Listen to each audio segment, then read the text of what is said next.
In the sterile corridors of Fort Braxton, a quiet night janitor was about to have his carefully constructed anonymity shattered. What started as routine cleaning took a shocking turn when he came face to face with a sharp-eyed intelligence officer. Marcus "Ghost" Rivera wasn't your typical maintenance worker. For 15 years, he had been a decorated Special Forces operator, known for leading the most dangerous missions behind enemy lines. When Captain Sarah Chen noticed his distinctive Purple Heart tattoo, he had no idea he was walking into a deadly conspiracy. What began as a chance late-night encounter would become a battle exposing military corruption at the highest levels. Before we jump back in, tell us where you're tuning in from, and if this story touches you, make sure you're subscribed, because tomorrow I've saved something extra special for you. The fluorescent lights hummed their familiar tune as Marcus Rivera pushed his cart through the empty corridors of Fort Braxton. 2,300 hours. The base slept, but ghosts never did. His movements were precise, methodical, left hand guiding the cart, right hand free, eyes constantly scanning. Corners and doorways, old habits, the kind that kept you alive in places where death wore 1,000 different faces. Here, in the sterile safety of these halls, those habits felt like chains dragging behind him. Marcus paused outside Colonel Blackwood's office, noting the light still bleeding under the door. Voices carried through the wood, heated, urgent. He shouldn't listen, shouldn't care. But 15 years of intelligence gathering had made curiosity as automatic as breathing. Operational security is compromised, Lieutenant Colonel Hayes was saying, her voice sharp with controlled anger. The new intelligence officer is asking questions about funding discrepancies. Then we redirect her attention. Blackwood's reply came measured, calm. Transfer her to something harmless. Personnel reviews, maybe equipment audits. Sir, with respect, Captain Chen isn't the type to be redirected. I've reviewed her file. She's persistent, idealistic. Marcus's grip tightened on his cart handle. He'd known officers like that once, before Afghanistan taught him that idealism was just another word for naivety. Then we make her someone else's problem, Blackwood said, permanently, if necessary.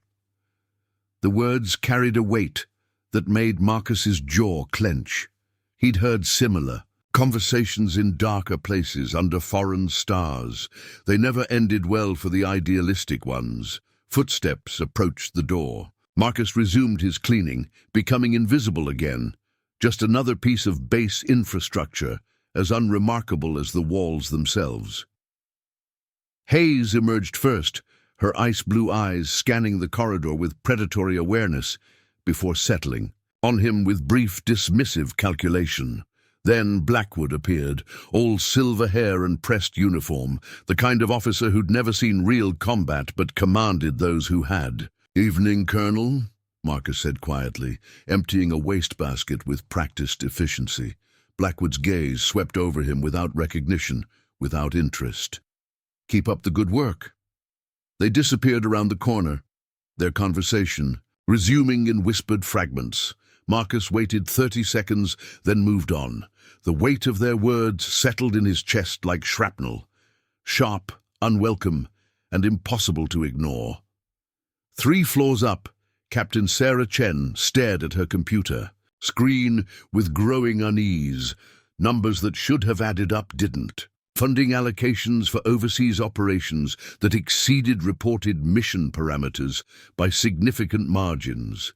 Equipment purchases that disappeared into administrative black holes. Her father's voice echoed in her memory. "The Corps taught me that honor isn't just about what you do in battle, sweetheart. It's about what you do when no one's watching." Someone had been watching, though. These discrepancies weren't accidents. They were careful manipulations, hidden in the bureaucratic maze that most officers avoided. But Sarah had always been good with numbers, with patterns. It's what made her effective in intelligence work. She pulled up another file, cross-referencing budget allocations with mission reports. The picture that emerged made her stomach tighten. Either Fort Braxton was running the most expensive and inefficient operations in military history, or someone was stealing millions of dollars. A soft knock interrupted her concentration. "Ma'am, building's supposed to be secured by now." She looked up to see a young private in the doorway, fresh-faced, eager, with sergeant stripes that looked newly. Sullivan, according to his name tape. "Just finishing up, Private. Give me 10 minutes?" "Yes, ma'am. I'll do another patrol and circle back." Sarah returned to her screen, but the numbers began blurring together. The coffee had worn off hours ago, leaving behind the familiar ache of caffeine withdrawal and too many late nights. She needed to approach this systematically, document everything properly. If she was right about what she was seeing, careers would end, maybe including her own. The soft squeak of wheels on linoleum announced the arrival of the night janitor. Sarah glanced up as he entered, a man who moved with the quiet efficiency of someone accustomed to being overlooked. Something about his bearing caught her attention, though. The way he carried himself, the subtle scan of the room before entering. Military had to be. "Sorry to bother you, ma'am," he said, voice respectfully quiet. "Can clean around you if you need to keep working." "It's fine," Sarah said, gathering her files. "I should probably get some sleep anyway." As she stood, her movement knocked over her coffee mug. The janitor moved with startling speed, catching it before it could hit the floor or scatter her papers. For a moment their eyes met, and Sarah saw something that made her pulse quicken: intelligence, awareness, and a depth of pain that spoke of things she couldn't imagine. Then her gaze dropped to his forearm, where his sleeve had ridden up during the quick save. The tattoo was distinctive, a purple heart rendered in intricate detail, surrounded by symbols she recognized from classified briefings about special operations units. Not just any purple heart, but one that told a story of sacrifice and service at the highest levels. "Thank you," she managed, suddenly aware that she was staring. The man, Marcus, according to his name tag, quickly tugged his sleeve down and stepped back. "Just doing my job, ma'am." But there was something in his eyes now, a wariness that confirmed her suspicions. This wasn't just any janitor. The way he moved, the tactical awareness, the distinctive tattoo. Pieces of a puzzle she couldn't quite assemble yet. "Have we met before?" she asked, knowing they hadn't but hoping to keep him talking. "No, ma'am. I work nights mostly. Stay out of everyone's way." The words carried weight beyond their simple meaning. A man choosing invisibility, seeking the shadows. In Sarah's experience, people only hid when they had something to protect or something to fear. Marcus was already moving toward the door, his cleaning forgotten. "Good night, Captain." "Good night," she replied, but he was already gone, leaving only the faint scent of industrial cleaner and the lingering sense that she'd just encountered something important. Sarah looked down at the papers scattered across her desk, evidence of corruption, of betrayal at the highest levels. Then she thought about the janitor with the warrior's eyes and the purple heart tattoo. A man who'd saved her coffee mug with reflexes honed in places where split seconds meant the difference between life and death. Two mysteries in one night. In her experience, that wasn't coincidence. Private Sullivan appeared in the doorway again, clipboard in hand. "All clear, ma'am?" "Yes," Sarah said, but her mind was already working, cataloging details, making connections. "Private, the night janitor, what can you tell me about him?" Sullivan's expression grew thoughtful. "Marcus? Quiet guy. Been here about 2 years. Does good work, never causes trouble. Why?" "Just curious." Sarah gathered her files, careful to keep her expression neutral. Sometimes the people we overlook know the most about what's really going on. As she walked to her car, Sarah's, mind churned with questions that had no easy answers. But one thing was certain.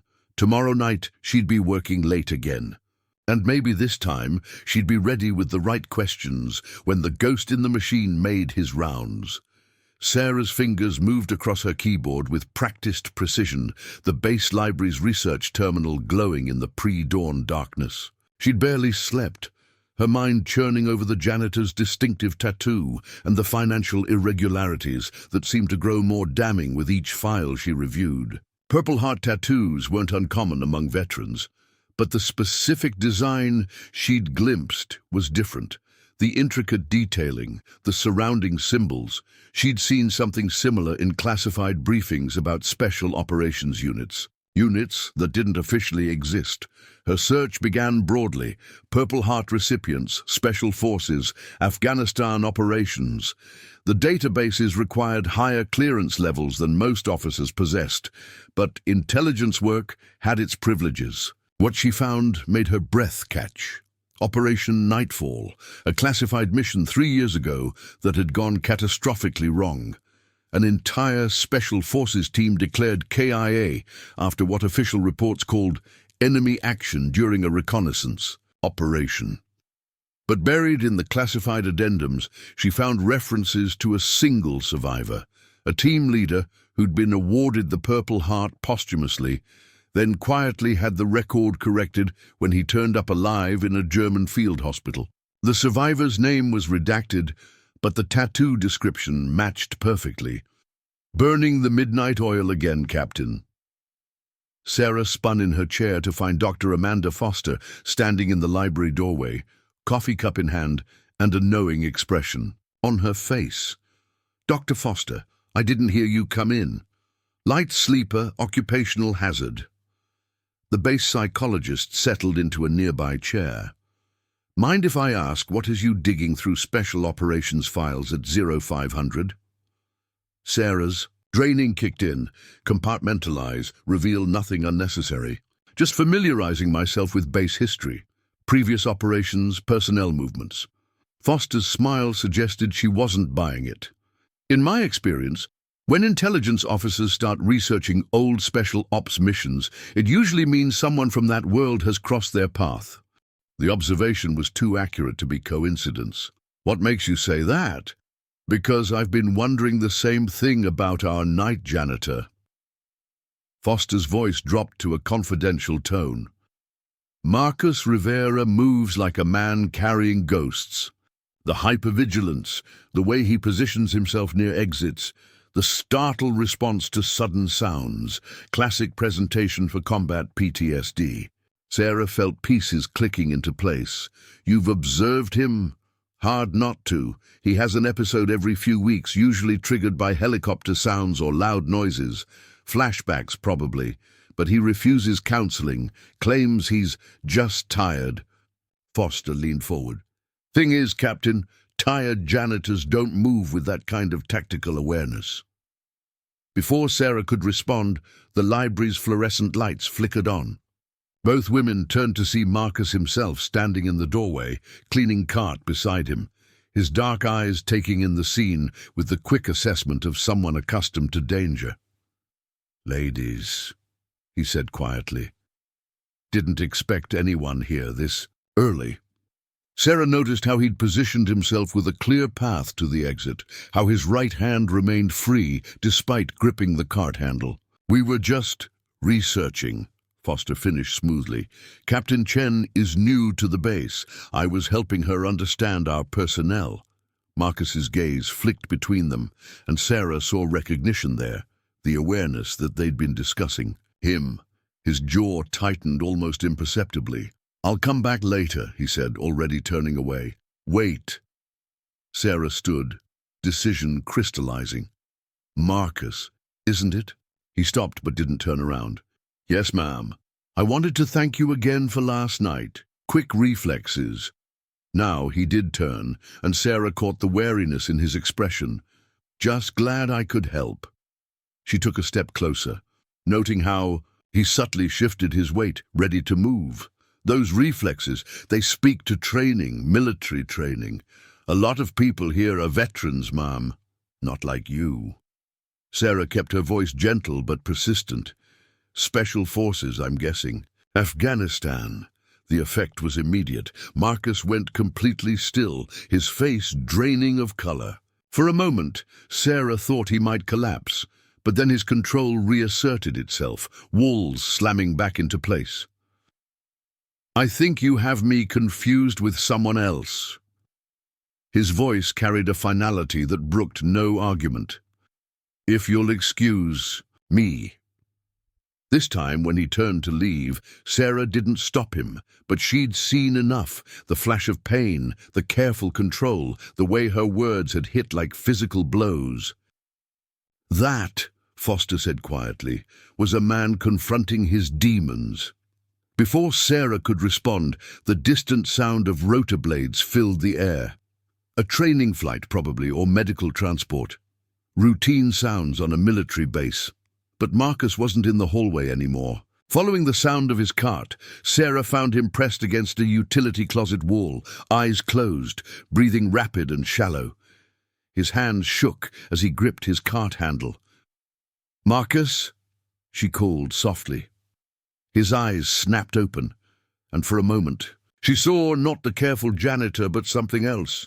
A warrior's desperation, a survivor's guilt, pain so deep it took her breath away. Then the helicopters passed, and he was Marcus the janitor again, straightening his uniform shirt with hands that barely trembled.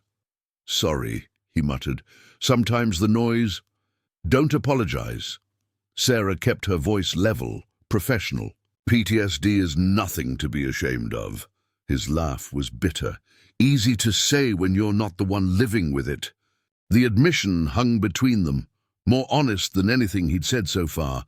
Sarah made a choice that would change everything. "I know who you are," she said quietly. "Operation Nightfall. The survivor." Marcus's face went carefully blank. "I don't know what you're talking about. Your team was betrayed. The intelligence was leaked." Sarah pressed on, knowing she was playing with fire but unable to stop. "Someone sold out your unit, and you've been carrying that weight ever since." For a long moment they stared at each other. Then Marcus spoke, his voice hollow with exhaustion. "Whoever you think I am, Captain, you're wrong. I'm just a janitor who wants to be left alone." He walked away then, leaving Sarah standing in the empty hallway, with the growing certainty that she'd just opened a door that could never be closed again. Round the corner, Private Sullivan was making his rounds, tablet in hand, trying very hard to look like he hadn't been listening. But Sarah barely noticed him. Her mind was already working, connecting dots, following threads. Marcus Rivera was hiding from something, or someone. And if her suspicions about the financial irregularities were correct, that someone might be closer than either of them realized. The dreams came harder that night, dragging Marcus back to the mountains of Afghanistan with the brutal clarity that only trauma could provide. He was 28 again, leading his team through the Hindu Kush, Prophet's voice crackling through his earpiece. 3 years ago. "Ghost, you seeing this?" Chief Warrant Officer David Kim's voice carried that note of unease that had kept them all alive through dozens of missions. Prophet never worried without reason. Marcus adjusted his scope, scanning the valley below. The target compound sat exactly where intelligence had placed it, too exactly. "Looks clean from here, maybe too clean." "That's what I'm thinking." Prophet's Korean-American accent thickened when he was worried. "Intel says the package is inside, but where's the security? High-value target like this should have a full detail." Through his earpiece, Marcus heard the rest of his team checking in. Rodriguez on overwatch, Thompson handling comms, Williams covering their extraction route, Jackson managing explosives. 5 of the best operators he'd ever served with, brothers forged in the crucible of special operations. "Command, this is Nightfall 6, Marcus radioed. "Something feels off. Request permission to abort." The response crackled with static. "Negative, Nightfall 6. Intelligence is solid. package is time-sensitive. Execute immediately." Prophet's voice came through on the team frequency, low and urgent. "Ghost, my gut's screaming at me. We should pull back." Marcus felt it too, that prickle between his shoulder blades that had saved his life more times than he could count. But orders were orders, and the mission profile was clear. Take the compound, capture or eliminate the high-value target, extract before dawn. "Stack up," he ordered. "We go fast and quiet. Prophet, you're with me on point. Rodriguez, keep your eyes on those ridgelines." The assault began with textbook precision. They moved like ghosts through the darkness, each man knowing his role, trusting the others completely. The compound's outer defenses crumbled without resistance. Too easily, Marcus realized later. They should have known then. Inside the main building they found nothing. Empty rooms, cold tea, beds that hadn't been slept in. The high-value target had never been there. "It's a setup," Prophet said, his voice cutting through the static. "We need to move. Now." That's when the mortars started falling. Present day. Marcus jerked awake in his small apartment, sweat-soaked and gasping. The nightmare always ended the same way, with the sound of Prophet's final transmission, cut short by the explosion that killed him and scattered the team across the mountainside. He checked his clock. 1,500 hours. He'd managed 3 hours of sleep, which was better than usual, but the taste of copper and cordite lingered in his mouth, phantom sensations from a war that refused to end. A knock at his door made him freeze. No one visited him. Ever?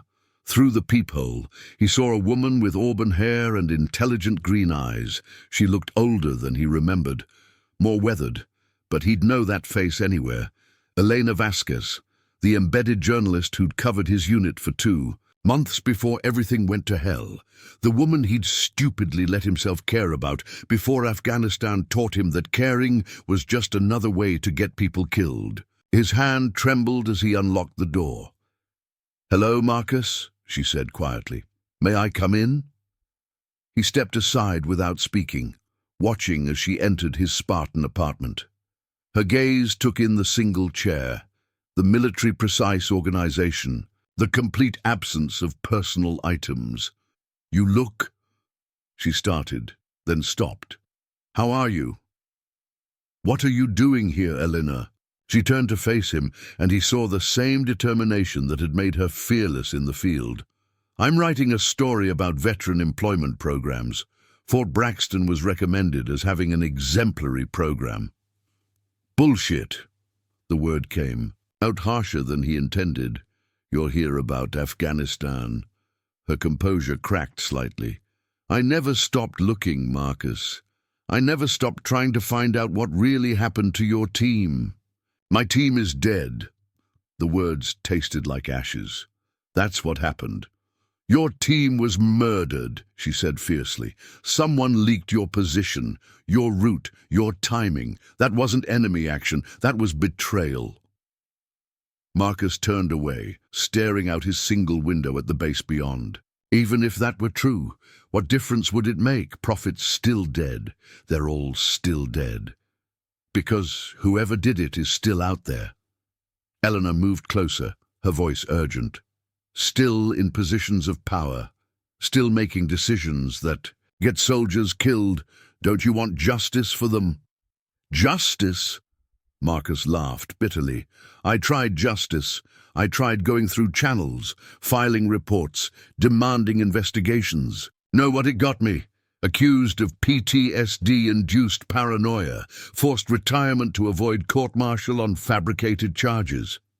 Elena's face went pale. "They threatened you.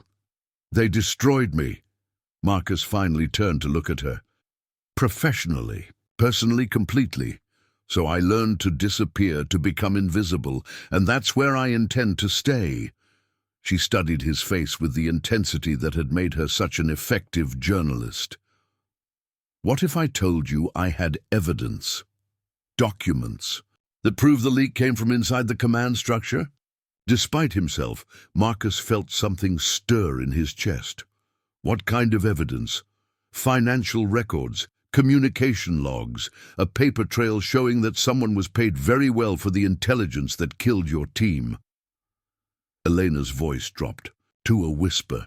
And I think whoever did it is here at Fort Braxton. The words hit Marcus like a physical blow. That's impossible. Is it? How many officers transferred here in the last 2 years? How many were in positions to access your mission parameters? Before Marcus could respond, another knock echoed through the apartment. This time, when he looked through the peephole, he saw Captain Sarah Chen standing in the hallway, a manila folder in her hands. "Expecting someone?" Elena asked. Marcus's mind raced. 2 people in one day, both asking questions about his past. That wasn't coincidence. He opened the door to find Sarah looking between him and Elena with obvious surprise. "Captain Chen," he said carefully, "what can I do for you?" "I was hoping to continue our conversation from this morning," Sarah said, then noticed Elena. "I'm sorry, I didn't realize you had company." "Sarah Chen," Elena said suddenly, recognition dawning on her face. "You're the new intelligence officer. I requested an interview with you for my article." Preparing and narrating this story took us a lot of time, so if you are enjoying it, subscribe to our channel. It means a lot to us. Now back to the story. Sarah's expression sharpened. "Ms. Vasquez, I wondered when you'd surface. Your reputation precedes you." The 2 women studied each other with the wary respect of professionals recognizing a worthy opponent. Marcus felt the walls closing in, his carefully constructed anonymity crumbling with each passing second. "I think," Elena said slowly, "we need to talk. All of us." Marcus looked between them. The journalist who'd never stopped hunting the truth and the intelligence officer whose own investigation had led her to his door. 2 paths converging on the same dark secret. "This is a mistake," he said quietly. But even as he spoke the words, Marcus knew it was too late. The ghosts of Afghanistan had finally caught up with him, and this time there was nowhere left to run. In the command center of Fort Braxton, Colonel James Blackwood stood before a wall of monitors displaying base security feeds. His silver hair gleamed under the fluorescent lights as he watched Lieutenant Colonel Rebecca Hayes sort through surveillance reports with surgical precision. "Tell me again about our journalist problem," Blackwood said, his voice carrying the measured calm that had made him successful in both combat and politics. Hayes didn't look up from her tablet. "Elena Vasquez, embedded with multiple special operations units in Afghanistan, persistent, well-connected, and unfortunately intelligent. She's filed requests to interview base personnel about veteran employment success stories." "And our intelligence officer?" "Captain Chen has been accessing financial databases she has no business reviewing. Her clearance gives her the access, but not the authorization." Hayes finally met his gaze. "Sir, they're both asking questions about Operation Nightfall." Blackwood's jaw tightened almost imperceptibly. Operation Nightfall had been profitable. The intelligence he'd sold about the team's movements had netted the network nearly $2 million from private contractors seeking to eliminate a threat to their own operations. But profit always came with risk. And our janitor? Marcus Rivera, former staff sergeant, Special Forces, sole survivor of Nightfall. Hayes swiped to another file. "He's been maintaining perfect cover for 2 years. Model employee, no trouble, no questions, until now. Until Chen recognized him." "Yes, sir. And now Vasquez is here. 3 elements of the Nightfall situation converging on our location." Hayes set down her tablet. "Sir, this represents an existential threat to our operation." Blackwood moved to his desk, where a secure phone waited. The network he'd built extended across multiple installations, involving dozens of officers who'd found that patriotism paid poorly compared to pragmatism. But networks required protection, and protection sometimes required difficult decisions. "Recommendations?"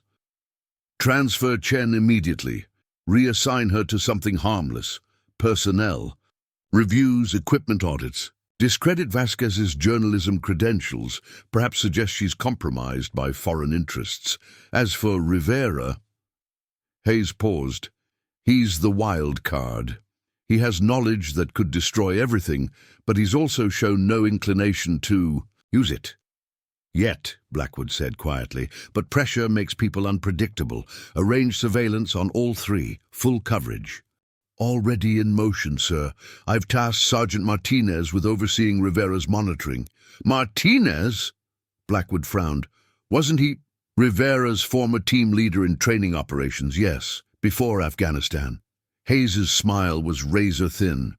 Sometimes the best way to watch someone is to use someone they trust.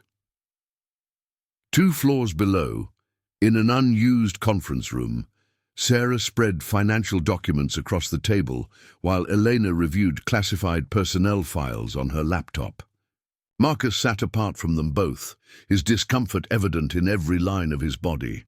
The money trail is clear, Sarah said, pointing to highlighted entries. Over $3 million in irregular transfers over the past 18 months. All disguised as equipment purchases or training expenses. Elena looked up from her screen, and I've identified 6 officers who transferred to Fort Braxton in the 2 years following Operation Nightfall. All had access to Special Operations Intelligence during the relevant time frame. This is insane, Marcus said quietly. You're talking about a conspiracy involving multiple officers, millions of dollars, and the deliberate murder of American soldiers. Your soldiers, Elena said gently. Your team. Marcus stood abruptly, moving to the window. Prophet always said that the worst enemy wasn't the one shooting at you, it was the one standing behind you, pretending to be on your side. Sarah watched him carefully. What else did he say? That if something ever happened to the team, if we were betrayed, the truth would be in the details everyone else ignored. Marcus turned back to them. He was obsessive about documenting everything, every mission brief, every communication, every discrepancy. Did he keep records? Elena asked. Everything. Digital files, encrypted and backed up. But they'd be in his personal effects, and those were. Marcus's voice trailed off. Declared lost with the rest of the team, Sarah finished. Convenient. A soft knock interrupted them. Through the conference room's glass panel, they saw Sergeant Martinez standing in the hallway, his expression troubled. Marcus opened the door. Tony, what brings you here? Martinez glanced at Sarah and Elena before focusing on Marcus. Need to talk to you, private-like. Marcus stepped into the hallway, closing the door behind him. Martinez looked older than his 43 years, the weight of command and compromise evident in his weathered face. Ghost, Martinez said, using Marcus's old call sign. I've been ordered to put you under surveillance. Marcus felt the familiar tightness in his chest, the hyper-awareness that came with confirmed threats. Ordered by whom? Colonel Blackwood. Through Hayes? Martinez's voice dropped to barely above a whisper. They think you're a security risk. And what do you think? Oh. Martinez was quiet for a long moment, studying the man he'd once trained, the operator he'd watched become a legend before disappearing into the shadows. I think you're the most honorable soldier I ever served with. And I think that's exactly why they're afraid of you. Tony, they killed your team, didn't they? The words came out in a rush. The corruption, the money, they sold out Nightfall for profit. Marcus looked into his old friend's eyes and saw the same conflict he'd wrestled with for 3 years. What are you going to do? What I should have done 2 years ago. Martinez reached into his pocket, producing a small device. Surveillance equipment. They want me to plant it in your quarters. And Martinez dropped the device and crushed it under his boot. Equipment malfunction. Happens all the time. Before Marcus could respond, his phone buzzed with a text message. Then Elena's phone. Then Sarah's. The sounds audible even through the conference room door. Marcus read his message and felt his blood turn to ice. A single photo. Elena entering his apartment building that afternoon. The message was simple. Stop digging, or she dies. Through the glass, he could see Elena and Sarah checking their own phones, their faces pale with shock. Sarah's message showed financial records with her name highlighted. Elena's contained a photo of her hotel room, taken from inside. "They're watching all of us," Marcus said quietly. Martinez's expression hardened. "Then it's time to stop being watched. Tony, you don't understand what you're getting into. I understand that good soldiers died because of someone's greed. I understand that I've been looking the other way for too long." Martinez straightened, and for a moment Marcus saw the sergeant who'd once trained Special Forces operators. "What do you need?" Before Marcus could answer, his phone rang. Elena was calling from inside the conference room, her voice tight with controlled fear. "Marcus, you need to see this, now." He pushed through the door to find Elena staring at her laptop screen. A new email had arrived containing a video file. Sarah leaned over her shoulder, her face grim. "Play it," Marcus said. The video showed a hotel room, Elena's hotel room, from a hidden camera. The timestamp indicated it was live. As they watched, a figure in black tactical gear entered the frame, moving with professional efficiency toward the bathroom where Elena's belongings were stored. "They're in my room right now," Elena whispered. The figure on screen turned toward the camera and lifted a device, small, metallic, obviously explosive. The message was clear. They could reach her anywhere, any time. Marcus felt something shift. Inside him, the careful walls he'd built around his emotions cracking under pressure. For 3 years, he'd been content to hide, to let the dead bury the dead. But watching Elena's face drain of color, seeing Sarah's determination waver under the weight of real danger, he remembered what Prophet had always said: a warrior protects those who cannot protect themselves. "Pack everything," he said quietly. "We're leaving. Now." "Marcus," Sarah started, "we can't run from this. We're not running." Marcus met her gaze, and she saw something in his eyes that made her step back. "We're going hunting." Martinez nodded grimly. "About damn time." As they gathered their evidence, Marcus felt the familiar weight of command settling on his shoulders. The ghosts of Afghanistan whispered in his ear, demanding justice for the betrayed dead. And for the first time in 3 years, Marcus Rivera listened. The abandoned maintenance tunnel beneath Fort Braxton hummed with the sound of generators and ventilation systems. Marcus had chosen the location carefully, off the standard patrol routes, shielded from electronic surveillance, with multiple exit points if they needed to move quickly. The perfect place for a war council.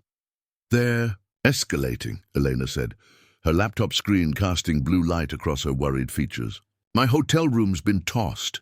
Professional job. Nothing obviously missing, but they went through everything." Sarah spread building schematics across a makeshift table constructed from maintenance equipment. Security feeds show Hayes personally, overseeing the search. She's not even trying to hide her involvement anymore. Marcus studied the base layout with tactical precision, his mind automatically calculating sightlines, choke points, and defensive positions. "That means they're moving to endgame. They think they have us cornered." Martinez emerged from a side tunnel, his security chief credentials having provided access to areas off-limits to most base personnel. "Got the intel you wanted. Hayes is planning something for tonight, a random security inspection of all civilian contractor quarters. Your place is first on the list, Ghost." "Let me guess," Marcus said grimly. "They'll discover evidence of espionage or terrorist activity." "Probably child pornography or classified documents," Martinez replied. "Standard playbook for discrediting someone. Once you're arrested, any claims about corruption become the ravings of a desperate criminal." Eleanor closed her laptop with barely controlled anger. We can't let them frame you. They're not going to get the chance. Marcus pulled up building security protocols on Sarah's tablet. Tony, what's Hayes's timeline? 2,200 hours. She's bringing a full team. Base security, military police, probably some outside contractors for plausible deniability. Sarah traced routes on the schematic. If we can get to your quarters first, document the evidence plant before they discover it. Better than that, Marcus said, a cold smile playing at his lips. We're going to turn their own trap against them. He outlined his plan with the precision of a special operations briefing. Martinez would use his security access to monitor Hayes's team movements. Sarah would position herself to record everything from a secure location. Elena would serve as external communications, ready to release their evidence if the operation went wrong. And you? Elena asked. I'm going to be exactly where they expect me, in my quarters, playing the part of an unsuspecting victim. Marcus's expression hardened. Right up until I'm not. At 21:30 hours, Marcus sat in his apartment reading a worn paperback copy of The Things They Carried. To any surveillance, he appeared relaxed, unaware. But his tactical gear lay arranged beneath his bed with military precision, and his mind mapped every sound in the building around him. His phone buzzed. Martinez, Hayes's team is moving, 4 vehicles, 12 personnel, ETA 15 minutes. Another message from Sarah. Recording equipment in position. Dr. Foster is with me. She wanted to help. The last came from Elena. Story filed with 3 news outlets, set to publish on my command. Be careful, Marcus. Marcus set down his book and moved to the window. In the distance, he could see the lights of the base command center where Colonel Blackwood was undoubtedly coordinating the operation that would eliminate the last witness to Operation Nightfall. Prophet's voice echoed in his memory. When they come for you, Ghost, make sure they remember why they were afraid in the first place. The sound of vehicles in the parking lot below announced Hayes's arrival. Marcus watched through his blinds as tactical teams deployed with military efficiency surrounding the building. These weren't just military police. Some of the faces were unfamiliar, probably private contractors brought in for the dirty work. A sharp knock echoed through his apartment. Security inspection. Open the door. Marcus took a deep breath, centering himself the way Prophet had taught him. Then he opened the door with the confused compliance of an innocent man. Lieutenant Colonel Hayes stood in the hallway, flanked by 6 armed personnel. Her cold smile was predatory as she studied his face for signs of guilt or fear. Mr. Rivera, we have reports of suspicious activity in this building. We need to search your premises. Of course, Marcus replied, stepping aside. Is there a problem, Mom? Hayes entered first, her eyes already scanning for the evidence she knew would be there. The planted materials would be well hidden, just obvious enough to be found during a thorough search, but concealed enough to appear like genuine attempts to hide contraband. She moved toward his bedroom while her team spread through the small apartment. Marcus watched her approach his dresser, where he knew they'd planted whatever evidence would destroy his credibility. But when Hayes opened the top drawer, her confident expression faltered. Instead of compromising materials, she found herself staring at a small digital camera, its red recording light blinking steadily. Smile, Colonel, Marcus said quietly. You're on camera. Hayes spun around, her hand moving toward her sidearm, but Marcus was already in motion. Years of special operations training kicked in as he disarmed the nearest contractor and used him as a human shield. Everyone stay calm, Marcus called out, his voice carrying the authority of someone accustomed to controlling dangerous situations. Nobody needs to get hurt. Hayes's face twisted with rage. You're assaulting federal officers. I'm defending myself against a frame job. Marcus nodded toward the camera. Everything's being recorded and transmitted off-site. The planted evidence, your illegal search, all of it. One of the contractors tried to circle behind him, but Marcus had positioned himself perfectly, using the apartment's layout to limit their options. "I wouldn't," he said calmly. "Right now, this looks like a botched frame job. You start shooting and it becomes murder." Hayes pulled out her radio. "Command, we have a situation. Subject is armed and—" "Colonel Hayes," Dr. Foster's voice came through clearly, transmitted from Sarah's recording equipment. "This is Dr. Amanda Foster. I'm documenting this operation for a full psychological evaluation of base security protocols. Everything is being recorded for review by military justice." The lie was perfect, official enough to give Hayes pause, vague, enough to be believable. Marcus watched Hayes's tactical mind work through the implications. Too many witnesses, too much documentation, too much risk of exposure. "Stand down," Hayes ordered through gritted teeth. "Ma'am?" one of the contractors questioned. "I said, stand down." Hayes's voice cracked with frustration. "We're withdrawing." As her team reluctantly backed toward the door, Hayes fixed Marcus with a stare full of promises and threats. "This isn't over." "No," Marcus agreed quietly. "It's just beginning." After they left, Marcus retrieved the recording equipment and checked his messages. Sarah had captured everything on video. Elena had documented the entire operation, and Martinez had used his security access to track Hayes's communications, revealing her coordination with outside contractors. But the real prize was what Marcus had found while they were focused on the planted evidence. Hayes's tactical radio, dropped during the confusion and now containing hours of encrypted communications between the corruption network. As he began copying the data, Marcus felt something he hadn't experienced in 3 years: hope. Prophet's voice whispered in his memory, no longer haunting but encouraging. "Now you're ready to fight back, Ghost. Time to show them what happens when you corner a warrior." The hunted had become the hunter, and Marcus Rivera was very good at hunting.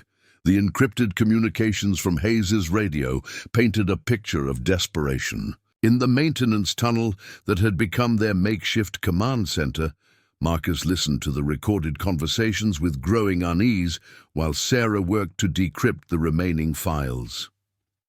"They're accelerating the timeline," he said, pulling off his headphones.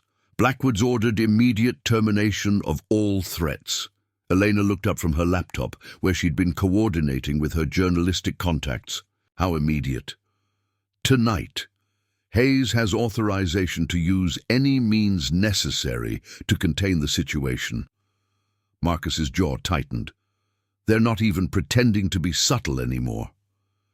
Dr. Foster emerged from the shadows where she'd been monitoring base communications through her administrative access. "There's more. I've been tracking unusual personnel movements. 3 teams of contractors arrived this afternoon. Not military. Private security. De Blackwater types," Martinez confirmed grimly. "I recognize some faces from Afghanistan. These aren't soldiers anymore. They're mercenaries." Sarah's fingers flew across her keyboard. "I've got partial decryption on the financial files." "Marcus, the corruption goes deeper than we thought. They're not just stealing money. They're selling active intelligence on current operations. American soldiers are dying because of information they're providing to the highest bidder." The revelation hit Marcus like a physical blow. It was one thing to learn his team had been betrayed for profit. It was another to discover that the killing had never stopped. "How many?" he asked quietly. "At least 6 operations compromised in the last year. Dozens of casualties." Sarah's voice was hollow with disgust. "They're running an auction system, selling mission parameters to hostile forces and private contractors alike. Elena slammed her laptop shut. We need to get this to the media immediately. Every major outlet simultaneously before they can spin or suppress it. Won't matter if we're dead, Marcus pointed out. They're not playing by rules anymore. Those contractors aren't here to arrest us. A soft beeping from Martinez's radio interrupted them. He listened intently, his face growing pale. They've found us, he said. Security sweep detected our electronic signatures. Hayes is mobilizing teams to sweep the tunnel system. Marcus was already moving, his special operations training taking over. How long? 10 minutes, maybe. You 15? Not enough time to extract everything. Marcus made rapid calculations. Sarah, Elena, upload whatever you can to external servers. Tony, what's our best exit route? Martinez consulted his tablet. North tunnel leads to the motor pool. From there we can reach Elena's rental car if... His words were cut off by the distinctive crack of automatic weapons fire echoing through the tunnels. Not training exercises, live rounds, and close. They're not waiting for the sweep, Marcus said grimly. They're coming in hot. Elena grabbed her laptop bag while Sarah frantically copied files to multiple drives. Marcus, these financial records prove everything. If we can get them out, we will. Marcus checked his sidearm, a pistol he'd acquired through Martinez's. Security connections. But first, we have to survive the next hour. The sound of tactical boots on concrete grew closer. Multiple teams moving with military precision through the tunnel network. Marcus recognized the sound. He'd made it himself countless times in hostile territory. Dr. Foster, he said quietly, you need to leave. Now. Use your administrative credentials to walk out the main entrance. Tell anyone who asks that you were called away on an emergency. I'm not abandoning you, Foster replied firmly. You're not abandoning us. You're ensuring someone lives to tell the story if we don't make it out. Marcus met her gaze. Please. Foster understood. With a quick nod, she gathered her materials and headed for the nearest maintenance exit that would bring her up near the administrative building. The tactical radio crackled with Hayes's voice. Thermal imaging shows 4 targets in Section 7. Converge on that position. Remember, no witnesses. Moving, Marcus said, already guiding the others toward the north tunnel. Behind them, he could hear the systematic destruction of their makeshift command center as the contractors eliminated evidence of their investigation. They moved through the tunnels with Marcus leading, his tactical awareness mapping every sound, every potential threat. Elena and Sarah stayed close behind him, while Martinez covered their rear. The north tunnel branched into 3 directions. Marcus stopped, listening intently. Footsteps echoed from 2 of the passages. They were being herded toward the 3rd route, which would lead them directly into a kill zone. They're funneling us, he whispered. Standard ambush tactics. What do we do? Elena asked. Marcus smiled grimly, and for the first time in 3 years, he felt fully himself again. We stop playing defense. He outlined his plan quickly. Martinez would use his security access to trigger a fire alarm in the main administrative building, creating confusion and drawing attention. Sarah would take Elena and extract through the maintenance tunnel that led to the chapel, the one route Hayes wouldn't expect them to use because it required climbing through a narrow shaft. What about you? Elena demanded. I'm going to give them what they expect, a target to chase. Marcus checked his weapon one final time, but not the kind of target they're prepared for. Elena grabbed his arm. Marcus, you can't face them alone. There are too many. I'm not the broken janitor anymore, he said quietly. I remember who I was before Afghanistan, and right now, that's exactly who we need. He kissed her forehead gently, a promise and a goodbye wrapped into one gesture. Get the evidence out, make sure Prophet and the others didn't die for nothing. Before she could protest further, Marcus was moving, disappearing into the darkness of the main tunnel. Behind him, he heard Martinez triggering the fire alarm, the klaxon drowning out the sound of Sarah and Elena's escape route. The contractors were close now. He could smell their equipment, hear their tactical communications. They expected to corner a frightened janitor with limited combat skills. Instead, they were about to encounter Staff Sergeant Marcus "Ghost" Rivera, Special Operations veteran with over 100 successful missions behind enemy lines. A man who'd spent 3 years pretending to be broken while the warrior inside. Him healed and grew stronger. Prophet's voice echoed in his memory one final time. "When you're outnumbered and outgunned, Ghost, remember, they have to find you first." Marcus smiled in the darkness and began to hunt. Marcus moved through the tunnel system like a shadow given lethal purpose. The contractors hunting him were good, professional mercenaries with military training, but they were operating in his environment now, playing by rules he'd written in blood across a dozen foreign battlefields. He used the base's infrastructure against them, triggering maintenance systems to mask his movement and create diversions. A burst steam pipe here, an electrical junction failure there.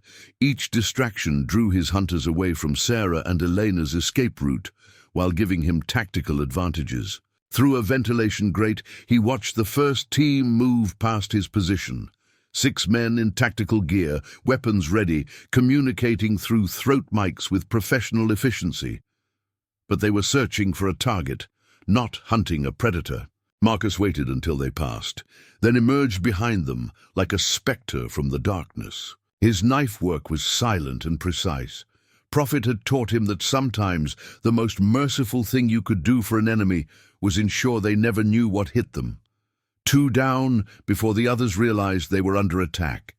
The remaining 4 scattered into defensive positions, but Marcus had already vanished back into the tunnel network, leaving only questions and growing fear behind.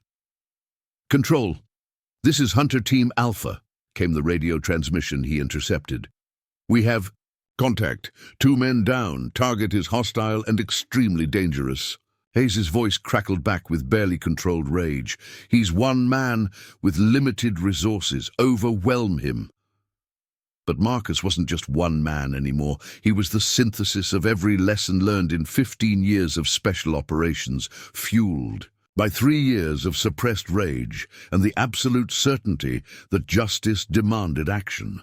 Above ground, Sarah and Elena emerged from the chapel maintenance exit into chaos. The fire alarm had triggered a full base response, with emergency vehicles racing toward the administrative building, while security teams rushed to contain what they believed was a legitimate emergency.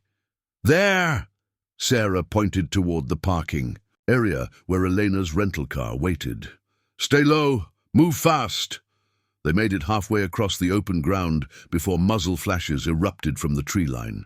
A second contractor team had been waiting for exactly this moment.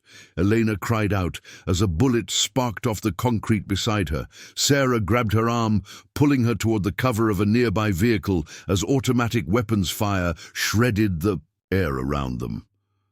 "They're not trying to capture us," Sarah realized with growing horror. "They're shooting to kill." Elena clutched her laptop bag protectively.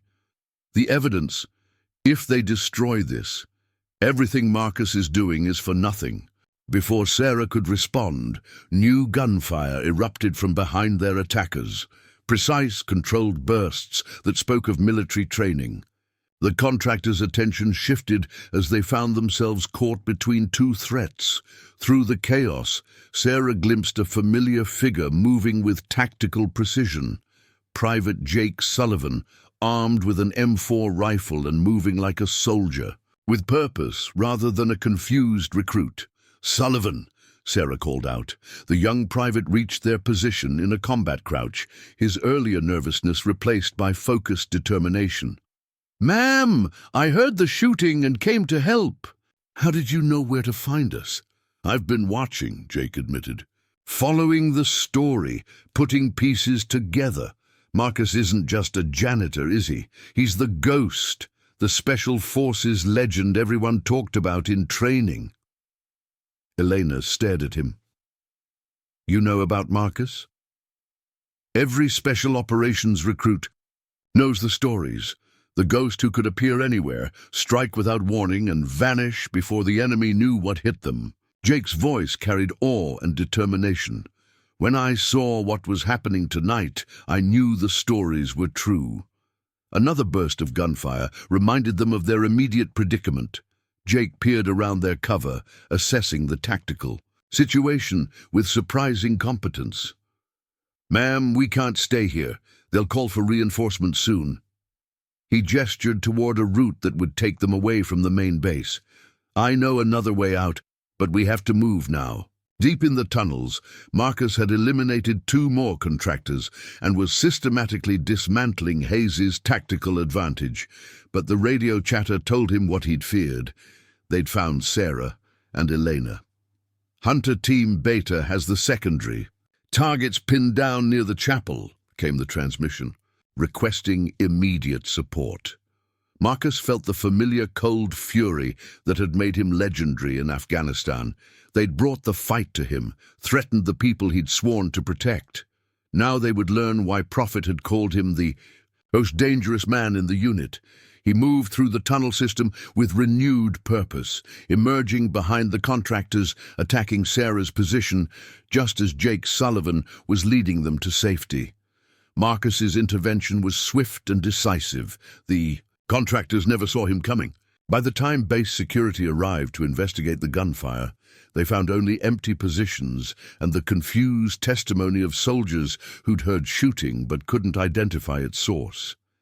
In an abandoned warehouse off base, the survivors regrouped. Elena's laptop contained the complete financial records, while Sarah had managed to extract the most damning communications from Hayes's tactical radio. Jake had proven himself valuable, not just in combat, but in his technical skills. He'd been quietly documenting the entire conspiracy through his security access. The evidence is overwhelming, Sarah said, reviewing their materials. Financial, records, communications, mission compromises, we can prove everything. Elena was already uploading files to secure servers around the world. I've got editors standing by at 3 major outlets. Once this goes live, there's no containing it. Marcus cleaned blood from his hands with clinical efficiency, his expression grim. Hayes will try one final play. She knows it's over, but she'll want to take us down with her. As if summoned by his words, Marcus's phone rang. Hayes's voice came through cold and venomous. Impressive work tonight, Rivera, but you've made one crucial mistake. What's that? You think you've won, but we have Dr. Foster. She's in our custody, and she'll remain there until you surrender yourself and all the evidence you've gathered. Marcus felt ice form in his chest. Foster had risked everything to help them, and now she was paying the price for his war. Where? He asked simply. The command center. 1 hour. Come alone or she dies. The line went dead, leaving Marcus staring at his phone while the others watched with growing alarm. It's a trap, Elena said. Of course it's a trap. Marcus checked his weapons, his expression set with deadly purpose, but they made one crucial mistake. What's that? Sarah asked. Marcus looked up, and they saw not the broken janitor, but the warrior who'd earned his legendary reputation in the mountains of Afghanistan. They think I still have something left to lose. The command center of Fort Braxton stood like a fortress against the night sky, its windows glowing with cold fluorescent light. Marcus approached through the shadows, every instinct honed by 15 years of special operations, screaming warnings. But Dr. Foster was inside, and she'd risked everything to help them expose the truth. He'd left the others at the warehouse with strict instructions. If he didn't return in 2 hours, they were to release everything to the media and disappear. Elena had protested, Sarah had argued tactics, but Marcus knew this was his fight too. Finish. The base was on high alert following the security incidents, but Marcus moved like the ghost he'd once been, avoiding patrols and cameras with practiced ease. His knowledge of Fort Braxton's layout, gained through 2 years of invisible janitorial work, gave him advantages the defenders couldn't anticipate. Through his earpiece, a tactical comm Jake had provided, he heard Sarah's voice. "Ghost. Thermal imaging shows 12 personnel in the command center. Foster's signal is coming from the 3rd floor, northwest corner." "Understood," Marcus whispered back. "Remember, if this goes wrong, get the evidence out." He reached the building's service entrance, using maintenance codes that Martinez had provided. The irony wasn't lost on him, infiltrating a military command center using janitor access. Inside the command center, Lieutenant Colonel Hayes paced before a wall of monitors displaying security feeds from across the base. Dr. Foster sat in a chair nearby, her hands zip-tied, but her expression defiant. "You're making a mistake," Foster said calmly. "Marcus Rivera isn't the broken man you think he is." Hayes turned to her with a cold smile. "On the contrary, Doctor, I know exactly who he is. I was there when we destroyed his career, when we broke him so completely that he disappeared into janitor's coveralls rather than fight back." "Then you don't know him at all?" Colonel Blackwood emerged from his private office, his silver hair gleaming under the harsh lights. "She's right, Rebecca. We may have underestimated our ghost." Hayes frowned. "Sir, he's one man with limited resources. Tonight proved he's dangerous, but he's still just the most decorated special operations soldier of his generation," Blackwood interrupted. "A man who survived when his entire team was killed because someone in this room sold them out for 30 pieces of silver." The admission hung in the air like a physical presence. Foster stared at Blackwood with growing horror. "You ordered the leak. You killed those soldiers." "I provided intelligence to parties who paid well for it," Blackwood corrected. "The fact that it resulted in casualties was regrettable but necessary." "Necessary for what?" "For funding an operation the Pentagon was too squeamish to authorize." Blackwood's voice carried the conviction of a man who'd rationalized the unthinkable. "We were providing real security solutions to real problems, using methods Congress wouldn't approve. The money from intelligence sales funded operations that kept America safe." Hayes nodded agreement. "Every piece of information we sold, every mission we compromised, served a greater purpose. Rivera's team died for something bigger than themselves." "They died for your bank accounts," Foster said with disgust. "They died as soldiers always have, as necessary sacrifices for the greater good." Blackwood's tone remained maddeningly calm. "Rivera could have understood that, if he'd been willing to listen. Instead, he chose to be a problem." "Dined." A soft chime from the security system announced an access card entry. Hayes checked her monitor, expecting to see Rivera approaching under escort. Instead, the feed showed empty corridors and mysteriously malfunctioning cameras. "Where is he?" she demanded. "Closer than you think." Marcus's voice came from the room's intercom system. Hayes spun around, weapon drawn, but saw only empty air. Blackwood moved to his desk, reaching for a secure phone, but found the line dead. "Communications are down," Marcus continued, his voice seeming to come from everywhere and nowhere. "Security feeds are compromised.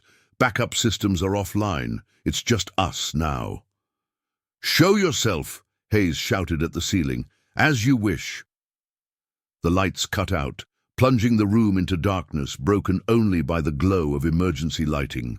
When Hayes' eyes adjusted, she found Marcus standing behind Foster's chair, having appeared as silently as smoke. "Hello, Rebecca," he said quietly. "We need to talk." Hayes kept her weapon trained on him. "You're surrounded. Surrender now, and Dr. Foster lives." Marcus smiled without humor. "I'm afraid your backup isn't coming. Your mercenaries are. indisposed. It was true. Hayes's radio crackled with confused reports of disabled teams, severed communications, and shadows that struck without warning. Marcus had spent the last hour systematically dismantling their security net. "Impossible," Blackwood said.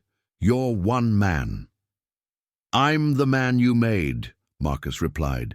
3 years ago, you destroyed everything I believed in. My career, my reputation, my faith in the system I'd served faithfully for 15 years. You thought that would break me.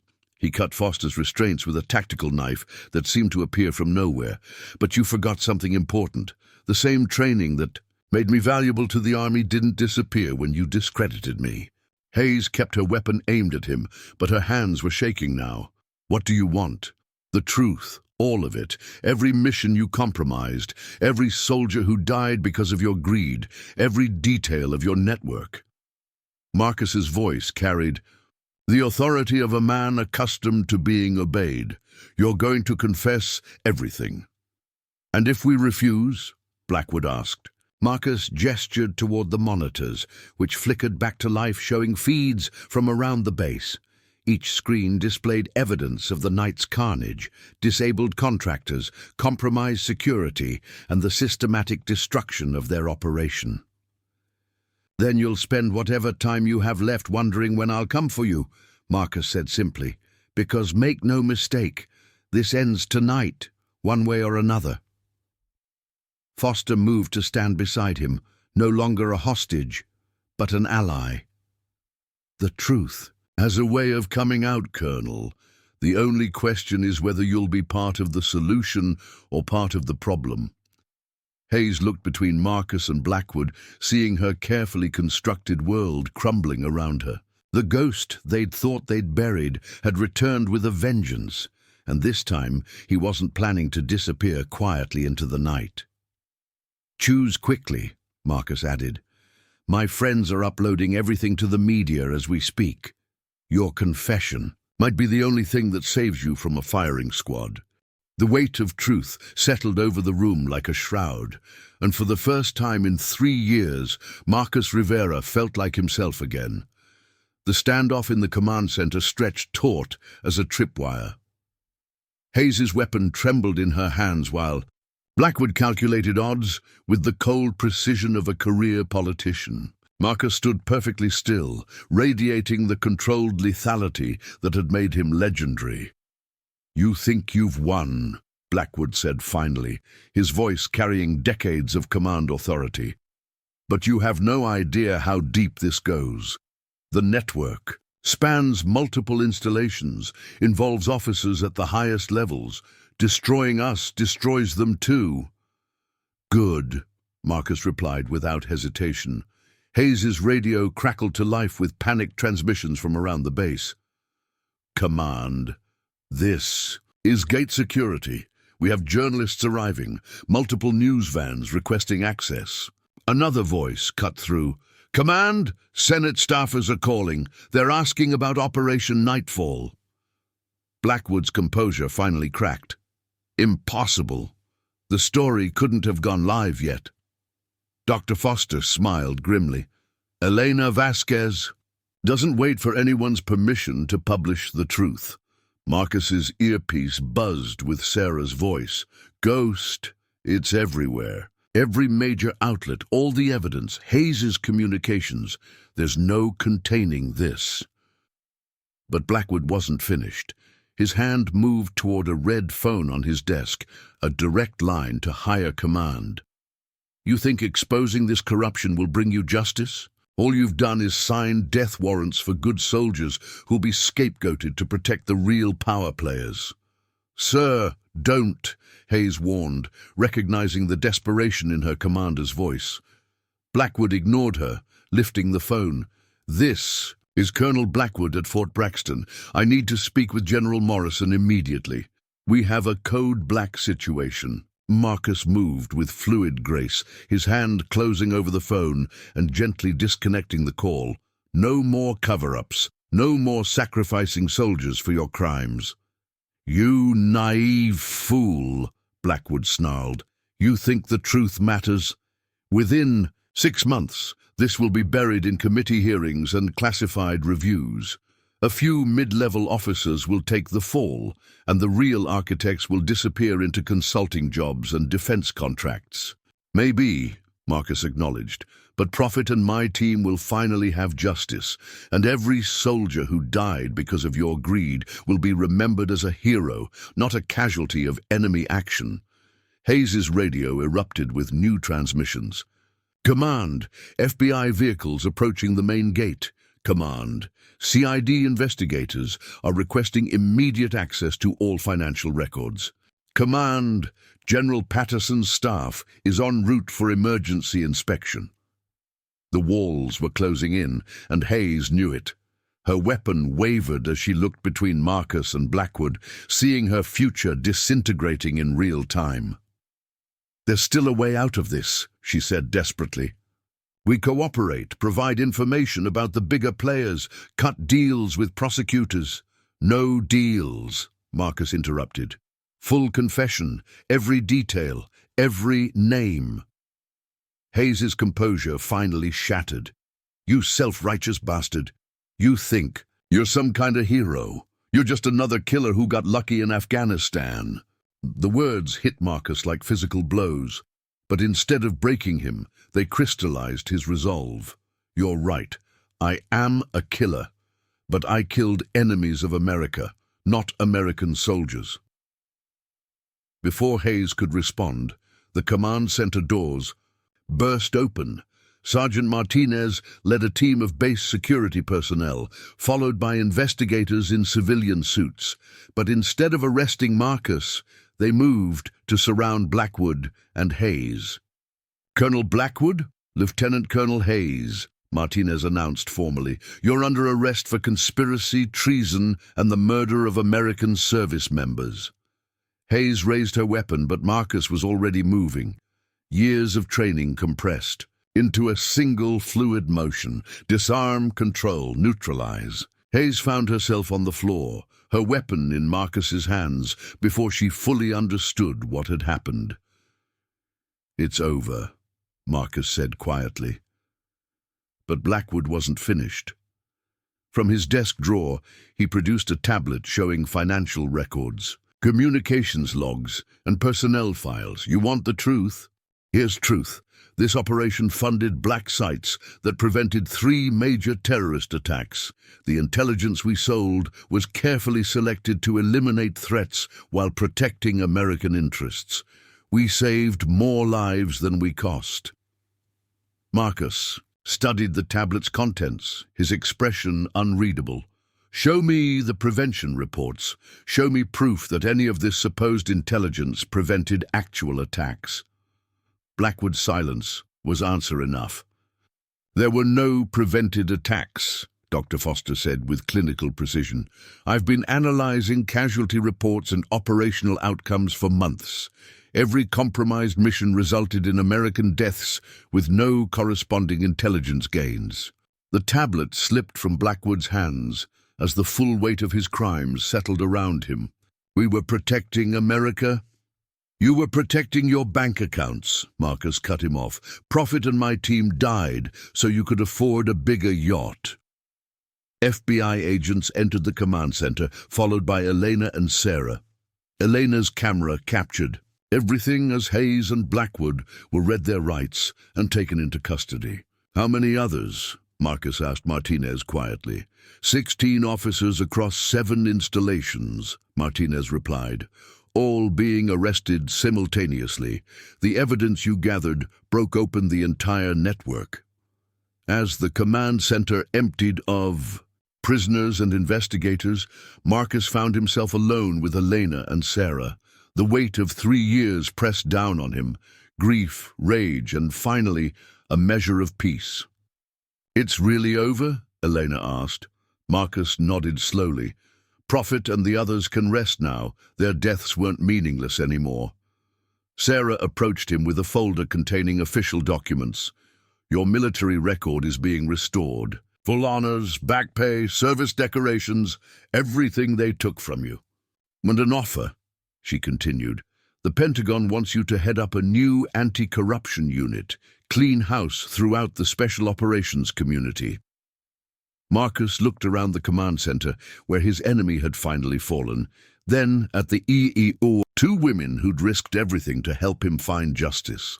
For the first time in 3 years, the ghosts were quiet. "I'll consider it," he said. "But first, I have a team to bury properly, and some promises to keep." Outside, dawn was breaking. Over Fort Braxton, washing away the shadows where Marcus Rivera had hidden for too long. The ghost was finally ready to come home. 6 months later, Marcus Rivera stood at Arlington National Cemetery, placing purple hearts on 5 freshly marked graves. Prophet, Rodriguez, Thompson, Williams, Jackson, finally receiving the honors they deserved. "We got them all," he whispered. To the stones, Eleanor's hand found his as morning mist swirled around the white markers. Her Pulitzer-winning investigation had exposed corruption reaching the Pentagon's highest levels, resulting in dozens of arrests and Marcus's complete vindication. At Fort Braxton, the former command center had been renamed the David Kim Memorial Center for Military Ethics. Marcus, now Colonel Rivera and Director of Military Integrity Operations, watched as the dedication ceremony began. General Morrison presented awards to those who'd risked everything for truth. Dr. Foster received the Civilian Service Medal. Sergeant Major Martinez was promoted for his courage in choosing integrity over loyalty. Jake Sullivan, now wearing Special Forces insignia, stood proudly among the honorees. During his speech, Marcus addressed the assembled soldiers. "Prophet used to say a warrior's greatest weapon isn't training or equipment. It's integrity. Without that, everything else is meaningless." Afterward, in the Ethics Center, Marcus opened a letter found among Prophet's effects, addressed to him, written before their final mission. "Ghost, if you're reading this, I didn't make it home. Don't blame yourself. Find who betrayed us and make them answer, then move forward. The Army needs leaders like you. Don't hide from who you are.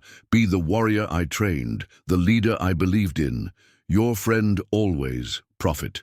Marcus folded the letter carefully.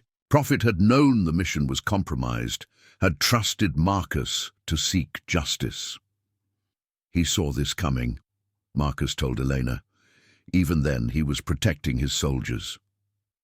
As they left the memorial center, Marcus no longer felt ghosts on his shoulders. The broken janitor who'd hidden in shadows was gone, replaced by a leader ensuring no soldier would ever again be betrayed by those sworn to protect them. Marcus Rivera was a ghost no more. The pre-dawn darkness provided perfect cover as Marcus Ghost Rivera crept through the industrial district surrounding Fort Braxton. 3 weeks had passed since Captain Chen's murder, and the conspiracy had grown like a malignant tumor, reaching deeper into the military hierarchy than he'd ever imagined. The encrypted drive she'd died protecting contained more than just evidence of arms trafficking. It revealed a network of corruption that stretched from base commanders to Pentagon officials. Marcus pressed himself against the cold brick wall of an abandoned warehouse, his breath forming small clouds in the frigid air. Through his night vision scope, he could see the black SUVs positioned at strategic points around the perimeter. Colonel Brennan wasn't taking any chances tonight. The arms shipment that Chen had been tracking was scheduled to move through this location in less than an hour. His earpiece crackled with static before Agent Sarah Kim's voice came through clearly. "Ghost, I count 6 hostiles on the north side, 2 more patrolling the eastern approach. You sure about this?" Marcus adjusted his position, checking the modified rifle slung across his back. 15 years of black ops taught me one thing, Kim. Sometimes you have to walk into hell to drag the devil out. The past month had been a nightmare of close calls and narrow escapes. After Chen's death, Marcus had reached out to the only person he could trust, Kim, a DoD investigator who'd been quietly building her own case against the corruption network. Together, they'd pieced together the full scope of the conspiracy. Weapons meant for Allied forces were being diverted to the highest bidder, including hostile nations and terrorist organizations. The profits were funding a shadow network within. The military, one that eliminated anyone who got too close to the truth. Marcus moved silently through the maze of shipping containers, each step calculated to avoid the motion sensors he'd identified during his reconnaissance.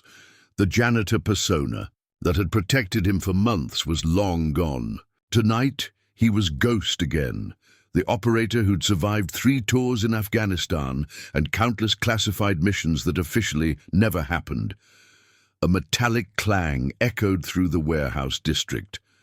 Marcus froze, pressing himself against a container as footsteps approached. 2 guards rounded the corner, their assault rifles gleaming under the dim streetlights. Marcus recognized one of them, Sergeant Mills, a soldier he'd served alongside in Kandahar. The betrayal cut deep, but he couldn't afford sentiment now. As the guards passed his position, Marcus struck with lethal precision. His knife found Mills, neck before the man could react, while his left hand clamped over the second guard's mouth, applying pressure to the carotid artery until consciousness faded. Both men dropped silently to the concrete. 2 down on the southeast perimeter, Marcus whispered into his mic, moving to position Alpha. The warehouse loomed ahead, its steel doors slightly ajar. Intelligence suggested this was where Brennan would personally oversee the shipment transfer. Marcus had been hunting the colonel for weeks, always one step behind, as Brennan used his military resources to stay ahead of any pursuit. Tonight would be different. Marcus slipped through the gap in the doors, immediately scanning the vast interior. Space. Stacks of wooden crates filled the warehouse floor, each one stenciled with legitimate military markings that masked their true contents. In the center of the space, a group of men in civilian clothes examined documents under harsh fluorescent lighting. Colonel Brennan stood with his back to Marcus, his distinctive silver hair making him an easy target. But Ghost needed him alive. The colonel was the key to unraveling the entire network and clearing Chen's name posthumously. "You're a hard man to find, Brennan," Marcus called out, stepping into the light with his rifle trained on the group. The colonel turned slowly, his weathered face showing no surprise. "Marcus Rivera, or should I say Ghost, your reputation precedes you." Brennan's hand rested casually on his sidearm. "You know, when Sarah Chen started asking questions, I wondered if you'd surface eventually. A decorated war hero playing Janitor, it was almost poetic. You had her killed." Marcus's voice was steady, but rage burned behind his eyes. "I had a problem solved," Brennan replied coldly. "Just like I'm about to solve you." The warehouse erupted. In gunfire, Marcus dove behind a stack of crates as bullets splintered the wood around him. His training took over. Assess, adapt, overcome. He counted muzzle flashes, calculating positions and ammunition loads. 5 shooters, including Brennan. Marcus moved with fluid precision, using the crate maze to his advantage. He eliminated 2 of Brennan's men with carefully placed shots before changing position. The colonel's voice echoed through the warehouse, shouting orders and growing increasingly desperate. "You can't stop this, Rivera. This operation is bigger than one base, bigger than you can imagine." Marcus flanked left, finding an elevated position on a stack of crates. From here, he could see Brennan crouched behind a forklift, barking into Wii-U. A radio. "Reinforcements would arrive soon." "Maybe not," Marcus called back, "but I can stop you." The shot was perfect, a non-fatal hit to Brennan's shoulder that sent him sprawling. As the colonel writhed in pain, Marcus dropped from his perch and approached with calculated caution. "It's over, Brennan. Kim has everything, the financial records, the shipping manifests, all of it. Your network is finished." Brennan's laugh was bitter and pained. "You think this ends with me? This goes all the way to Washington, Ghost? Generals, senators, defense contractors. They'll bury this so deep it'll never see daylight." Marcus secured the colonel's weapon and applied pressure to the wound. "Then I guess we'll have to dig it up." Sirens wailed in the distance as Kim's federal backup arrived. The conspiracy was far from over, but tonight, justice had finally caught up with one of its architects. Up next, you've got two more standout stories right on your screen. If this one hit the mark, you won't want to pass these up. Just click and check them out. And don't forget to subscribe and turn on the notification bell so you don't miss any upload from us.